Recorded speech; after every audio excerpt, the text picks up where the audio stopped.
प्रभु परमेश्वर आप सभी को बहुतायत से आशीष दे। मैं विश्वास करता हूं कि परमेश्वर आपके जीवन में इस वीडियो के माध्यम से अद्भुत कार्य करने वाले हैं। आज हम इस वीडियो में जानेंगे कि आत्मिक क्षेत्र में ऐसी कौन सी बातें होती हैं जिस दिन आप प्रार्थना करना भूल जाते हैं या प्रार्थना करना छोड़ देते हैं। यदि आप चाहते हो कि प्रभु आपके जीवन में इस वीडियो के माध्यम से कार्य करे तो इसे अंत तक देखें। क्या आपने कभी सोचा है कि जब हम प्रार्थना करने में लापरवाही करते हैं तो क्या होता है? क्या प्रार्थना ना करना या भूल जाना परमेश्वर को अपना कार्य करने से रोकता है? तो इसका जवाब है हां। प्रार्थना ना करने से परमेश्वर के कार्य में देरी होती है। परमेश्वर अंततः अपने उद्देश्यों को पूरा तो करेंगे, लेकिन कभी कभी इसमें केवल इसलिए अधिक समय लगता है क्योंकि हम उस तरह से प्रार्थना करने में विफल हो जाते हैं जैसा हमें करना चाहिए। प्रार्थना परमेश्वर से जुड़ने का एक सक्रिय तरीका है। प्रार्थना के माध्यम से बड़े बड़े अद्भुत कार्य होते हैं। हमारे शरीर को जैसे ऑक्सीजन की जरूरत होती है, ठीक उसी तरह एक सच्चे मसीही को प्रार्थना करना जरूरी होता है। प्रार्थना करने का महत्व हमें बार बार बाइबल में बताया गया है। अगर किसी बात को बार बार दोहराया जाता है, उसके पीछे कुछ ना कुछ तो वजह होती है। मत्ती 26 के 41 वचन में यीशु मसीह ने अपने शिष्यों को चेतावनी दी कि जागते रहो और प्रार्थना करते रहो कि तुम परीक्षा में न पड़ो। आत्मा तो तैयार है परंतु शरीर दुर्बल है।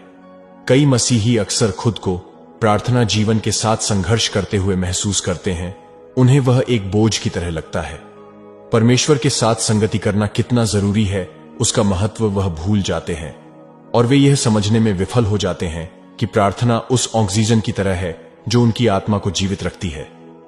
जब हम प्रार्थना नहीं करते हैं तो हम बहुत सारे लाभ खो देते हैं जो केवल परमेश्वर के साथ बढ़ते और घनिष्ठ संबंध के माध्यम से ही प्राप्त किए जा सकते हैं। शैतान आपके परमेश्वर के साथ संबंध से ईर्ष्या करता है और वह अपनी पूरी ताकत लगाता है ताकि आप प्रार्थना के माध्यम से इस संबंध को मजबूत ना करें।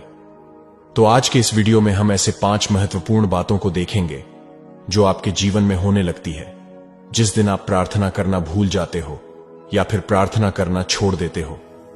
तो बिना किसी देरी के शुरू करते हैं। नंबर 1, आत्मिक हमलों से असुरक्षित हो जाना। बाइबल में हम ऐसे कई उदाहरण देखते हैं जहां बताया गया है कि प्रार्थना आत्मिक हमलों के विरुद्ध एक शक्तिशाली हथियार के रूप में काम करती है। इफिसियों 6 का 12 वचन कहता है कि हमारा संघर्ष मांस और रक्त के विरुद्ध नहीं है बल्कि उस दुष्टता की आत्मिक सेनाओं से है जो आकाश में है। और आगे वचन 18 में लिखा है, और हर समय और हर प्रकार से आत्मा में प्रार्थना और विनती करते रहो और इसीलिए जागते रहो कि सब पवित्र लोगों के लिए लगातार विनती किया करो। यह वचन हमें शत्रु के हमलों पर विजय पाने में प्रार्थना के महत्व पर जोर देता है। जब हम प्रार्थना को नजरअंदाज करते हैं तो हम परमेश्वर के सुरक्षा कवच पहनने और दुश्मन के हमलों से खुद को बचाने में असफल होते हैं। प्रार्थना की सुरक्षा के बिना हम शैतान की योजनाओं के प्रति अधिक संवेदनशील हो जाते हैं। पुराने नियम में अय्यूब की कहानी आत्मिक युद्ध में प्रार्थना के महत्व की एक याद दिलाती है। अय्यूब ने तीव्र आत्मिक हमलों का सामना किया, लेकिन वह अपने विश्वास में दृढ़ है और प्रार्थना करना जारी रखा। अंततः शैतान की योजनाओं पर विजय प्राप्त की। जब हम प्रार्थना करना भूल जाते हैं तो हम प्रभावी रूप से खुद को उन आत्मिक हमलों के खिलाफ रक्षाहीन छोड़ देते हैं जो हमें नष्ट करना चाहते हैं। प्रार्थना बुराई की अदृश्य शक्तियों के खिलाफ लड़ाई में हमारा प्राथमिक हथियार है और हमें खुद को और अपने प्रियजनों की रक्षा के लिए नियमित रूप से इसका उपयोग करना चाहिए। नंबर 2, परमेश्वर की उपस्थिति से दूर हो जाना। जब आप प्रार्थना करना बंद कर देते हैं तो आप परमेश्वर से छिपना शुरू कर देते हैं। शैतान का सबसे पहला लक्ष्य होता है कि मसीही लोगों को परमेश्वर की उपस्थिति से दूर लेके जाना ताकि वह उनके जीवन में बुरे कार्यों को कर सके। शैतान कभी भी सीधे उस विश्वासी पर हमला नहीं कर सकता जो परमेश्वर की उपस्थिति में रहता है। इसलिए उस पर हमला करने के लिए वह उस विश्वासी को परमेश्वर की उपस्थिति से बाहर निकालने का एक तरीका खोजता रहता है। उत्पत्ति के अध्याय 3 में हम देखते हैं कि शैतान ने हव्वा के खिलाफ इसी रणनीति का सफलतापूर्वक उपयोग किया। शैतान आदम और हव्वा के पास तब तक नहीं आया जब तक वे परमेश्वर के साथ संवाद में थे। वह उस पल की तलाश में था जब आदम और हव्वा दोनों परमेश्वर के साथ संवाद में न हो, और फिर उसने हव्वा को अलग कर दिया और उसे अपने जाल में फंसाया। शैतान जानता था कि हमला करने का सबसे अच्छा समय वह था जब वह दोनों परमेश्वर के साथ संवाद में न हो। जब तक आप नियमित रूप से परमेश्वर से संवाद करते रहेंगे, तब तक शैतान आप पर कभी आक्रमण नहीं करेगा। कभी कभी आप कुछ मसीही लोगों को यह कहते हुए सुनते होंगे कि वे अब चर्च नहीं जाते क्योंकि परमेश्वर उनके हृदय में है, इसलिए वे घर पर ही रहते हैं और परमेश्वर से संगति करने से मना कर देते हैं, क्योंकि वे गलत तरीके से मान लेते हैं कि परमेश्वर को उनकी चर्च जाने की आवश्यकता नहीं है। यह भी एक गलत तरीका है।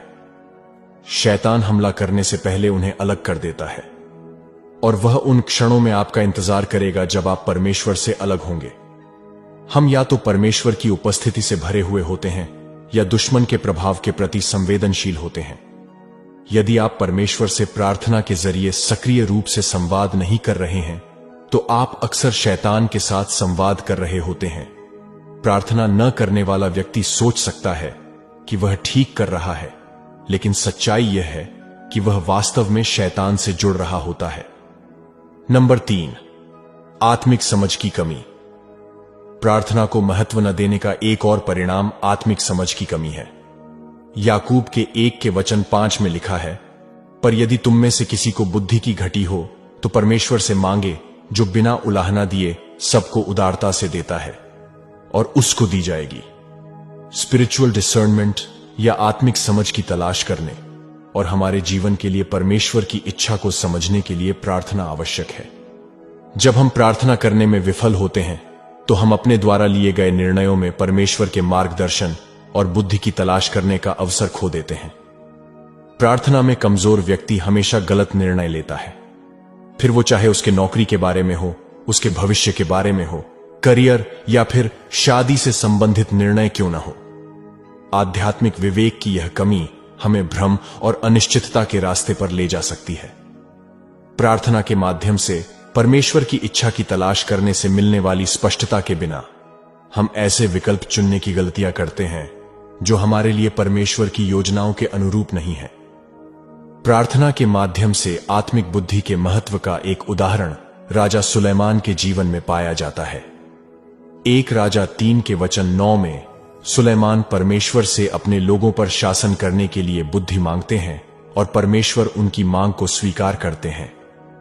सुलेमान की बुद्धि और विवेकशीलता प्रार्थना के माध्यम से परमेश्वर की खोज करने से आई थी, और राजा के रूप में उसका शासन समृद्धि और सफलता से भरा था। प्रार्थना आत्मिक विवेक को खोलने की कुंजी है, जिसकी हमें जीवन की हर चुनौतियों से निपटने के लिए आवश्यकता है। जब हम प्रार्थना करने की उपेक्षा करते हैं, तो हम उस बुद्धि और मार्गदर्शन से चूक जाते हैं जो परमेश्वर उन लोगों को प्रदान करते हैं जो उनकी तलाश करते हैं। नंबर 4, चमत्कार और सफलता के अवसर चूक जाना। जब हम प्रार्थना करना भूल जाते हैं, तो आत्मिक क्षेत्र में होने वाली एक और बात चमत्कार और सफलता के अवसर चूक जाना है। पूरे बाइबल में हम देखते हैं कि परमेश्वर अपने लोगों की प्रार्थनाओं के जवाब में चमत्कारी कार्य करता है। प्रार्थना एक शक्तिशाली साधन है जो परमेश्वर को हमारे जीवन में चमत्कारी तरीके से काम करने और सफलताएं लाने की क्षमता को खोल देता है, जो हम अपने दम पर कभी भी हासिल नहीं कर सकते। जब हम प्रार्थना करना भूल जाते हैं या छोड़ देते हैं, तो हम अपने जीवन में परमेश्वर की शक्ति और महिमा को देखने का अवसर खो देते हैं। प्रेरितों के काम 12 अध्याय में पतरस के जेल से चमत्कारी रूप से बाहर आने की कहानी सफलताओं और चमत्कारों को खोलने में प्रार्थना के प्रभाव का एक शक्तिशाली उदाहरण है।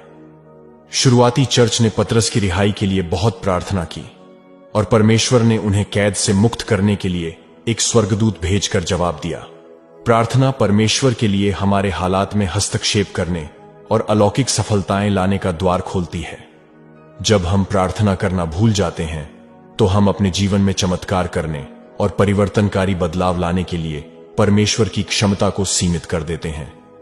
शैतान आपके रास्ते में आने वाले हर एक सफलता को देख सकता है, और इसलिए वह आपको उस सफलता से वंचित करने के लिए प्रार्थना करने से रोकता है। वह चाहता है कि आप प्रार्थना ना करें। दानिएल के जीवन में हम पढ़ते हैं कि कैसे दानियेल ने 21 दिनों तक प्रार्थना और उपवास के माध्यम से परमेश्वर की खोज करने के लिए अपना मन बनाया। वह प्रार्थना में लगा रहा, भले ही उसे कोई तत्काल परिणाम दिखाई नहीं दिया, लेकिन इस दौरान स्वर्गीय क्षेत्र में एक आत्मिक लड़ाई चल रही थी। अंत में एक स्वर्गदूत दानियेल के सामने प्रकट हुआ और कहा, दानियेल, डरो मत, क्योंकि पहले दिन से ही तुमने अपने मन को समझने और अपने परमेश्वर के सामने खुद को दीन करने के लिए लगाया है। तुम्हारे शब्द सुन लिए गए हैं और मैं तुम्हारे शब्दों के कारण आया हूं। स्वर्गदूत ने उसे बताया कि उसकी सफलता पहले ही दिन जारी की गई थी, लेकिन दानियेल को इसकी जानकारी नहीं थी। इसका मतलब कभी कभी आज आप जो प्रार्थना करते हैं उसका परिणाम तुरंत नहीं मिलता, लेकिन वे कई दिनों बाद तब प्रकट होते हैं जब आपको उनकी सबसे अधिक आवश्यकता होती है। वास्तव में आज आपको जो सफलताएं मिली हैं उनमें से कई वर्षों पहले की गई आपकी प्रार्थनाओं के परिणाम स्वरूप हैं। वे प्रार्थनाएं ऐसे समय में प्रकट हुईं जिसकी आपने कभी उम्मीद नहीं की थी। नंबर 5, परमेश्वर की ओर से आने वाले सपने या दर्शन का बंद हो जाना। परमेश्वर सपनों, दर्शनों का उपयोग बातचीत करने, आपको प्रोत्साहित करने और आने वाले खतरे से बचाने के लिए भी करते हैं। अगर आपका जीवन प्रार्थना का जीवन है तो आपके सपनों में बहुत बड़ी सामर्थ छुपी हुई होती है। संपूर्ण बाइबल में हम इस बात को देखते हैं कि जब भी परमेश्वर कोई संदेश भेजना चाहते हैं तो वह सपनों के माध्यम से बात करते हैं। और बाइबल में कई परमेश्वर के लोगों के जीवन में बड़े बड़े कार्य सपनों के माध्यम से ही हुए थे। लेकिन जब आप प्रार्थना का जीवन जीना छोड़ देते हैं तब आपको यह सपने आना बंद हो जाते हैं और आपको वह सपने आते हैं जो शैतान की ओर से होते हैं। मैंने अपने कई वीडियोस में बताया है कि कैसे शैतान की ओर से आने वाले सपने मसीही लोगों के जीवन में कार्य करते हैं और कैसे उनको नुकसान करते हैं। जब आपका प्रार्थना का जीवन कमजोर होने लगता है तब आप भूलने लगते हैं कि परमेश्वर कैसे बात करते हैं। आपकी आत्मिक संवेदनशीलता कम हो जाएगी और यदि आप परमेश्वर की आवाज के आदी नहीं हैं तो आप इसके बजाय शैतान की आवाज का अनुसरण करना शुरू कर देते हैं। लेकिन जितना अधिक आप परमेश्वर से बात करेंगे उतना ही आप उनकी आवाज से परिचित होंगे। तो यह 5 मुख्य बातें आत्मिक क्षेत्र में होती हैं जब आप प्रार्थना में कमजोर होने लगते हैं। जब आप प्रार्थना करना बंद कर देते हैं तो आपके रास्ते में बाधाएं आने लगती हैं और आत्मिक क्षेत्र में आप अनावश्यक लड़ाइयां लड़ना शुरू कर देते हैं। शैतान आपको भारीपन की आत्मा से दबाकर आपकी प्रार्थनाओं का विरोध करता है। भारीपन की आत्मा के विरुद्ध हमने प्रार्थना डाली है, जो आप ऊपर आई बटन पर क्लिक करके देख सकते हैं। भारीपन की आत्मा वह आत्मा है जो आपको परमेश्वर से संबंधित कुछ भी करने में बहुत कमजोर और भारी महसूस कराती है। आपने निश्चित रूप से इसका अनुभव किया होगा। आप जानते हैं कि आपको उठकर प्रार्थना करनी चाहिए, लेकिन आप अत्यधिक थकान और प्रेरणा की कमी महसूस करते हैं। लेकिन अगर उसी वक्त आपके हाथ में मोबाइल आया तो सोशल मीडिया पर आपके घंटों बीत जाते हैं, लेकिन आपको पता भी नहीं चलता और उस वक्त आप थकते भी नहीं हैं। शैतान का कार्य करने का तरीका इसी तरह होता है। बाइबल में हम पढ़ते हैं जब प्रभु यीशु मसीह प्रार्थना करके वापस आए तो उन्होंने फिर अपने शिष्यों को सोते हुए पाया, क्योंकि उनकी आंखें भारी थीं। उनकी प्रार्थना न करने की वजह से वे बहुत कमजोर हो गए थे। यही वजह थी कि उनके शिष्यों के लिए प्रभु यीशु को तब छोड़ देना बहुत आसान था जब प्रभु को उनकी सबसे अधिक आवश्यकता थी। यह पतरस जैसे व्यक्ति के लिए प्रभु यीशु को 3 बार तक अस्वीकार करना भी आसान था, जो खुद यीशु के साथ चला था। यह सब इसलिए हुआ क्योंकि वे प्रार्थना करने में विफल रहे जब यीशु ने उन्हें प्रार्थना करने के लिए स्पष्ट रूप से निर्देश दिया था। जिन दिनों में आप सबसे अधिक थका हुआ महसूस करते हैं या प्रार्थना करने में अनिच्छुक होते हैं, वे समय होते हैं जब परमेश्वर वास्तव में चाहते हैं कि आप प्रार्थना करें। जब आपको प्रार्थना करना छोड़ देने का या बिल्कुल भी प्रार्थना न करने का मन होता है, वो समय होता है जब परमेश्वर की उपस्थिति वास्तव में चाहती है कि आप प्रार्थना करें। क्योंकि कोई भी मसीही इन अंतिम दिनों में प्रार्थना के बिना जीवित नहीं रह सकता। आज भी प्रभु आपको इस वीडियो के माध्यम